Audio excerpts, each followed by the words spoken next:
way that human beings have confronted pain throughout history is a story as old as our evolution. The human body is an intricately complex machinery which requires a delicate homeostasis and balance to function optimally. Pain is most often a warning system or signal of malfunction and has helped humans adapt to the perils of life and respond swiftly to threats, both internal and external.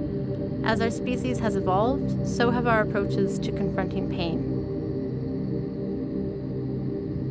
Today, the Confronting Pain Research Group, led by Dr. Diane Gromala, explores the intersection of new technology and chronic pain in a way which combines cutting-edge immersive virtual reality with the latest knowledge in pain management. In this way, they are discovering and designing new tools and techniques by which chronic pain sufferers can learn to modulate their pain experience. The current projects, the meditation chamber and the virtual walking meditation, combine biofeedback and immersive virtual reality in order to help users learn to meditate and therefore self-modulate their pain experience, while contributing to mobility as well as positive emotional well-being. So there's a difference between chronic and acute pain. Not a lot is known about chronic pain, but it has a huge incidence rate. It's 1 in 5 Canadians and 70 million Americans. Researchers believe that chronic pain is not a symptom, but stems from a systemic malfunction in the human body, not unlike arthritis or multiple sclerosis. So experts now think that chronic pain is an overall hypersensitivity, where our nervous system is always stuck in a perpetual on state.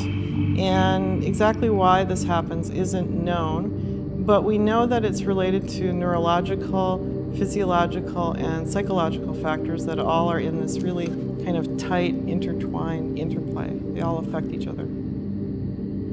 The fact remains that not all chronic pain sufferers experience the same thing, which is why treatment and cures have remained elusive. So an important breakthrough came in 1995 when virtual environment researchers discovered that immersive virtual reality, or VR, was effective as a means of treating acute pain. And so it seems surprising that a media form such as immersive virtual reality is successful at treating pain in which, the standard treatment is opioids, such as morphine, oxycodone, hydrocodone, things like that. And so people were initially skeptical about this because the study that initially published this research was somewhat small. However, over the last 15 years, those studies have been replicated and the results have been shown to robustly address acute pain in circumstances such as burn wound care.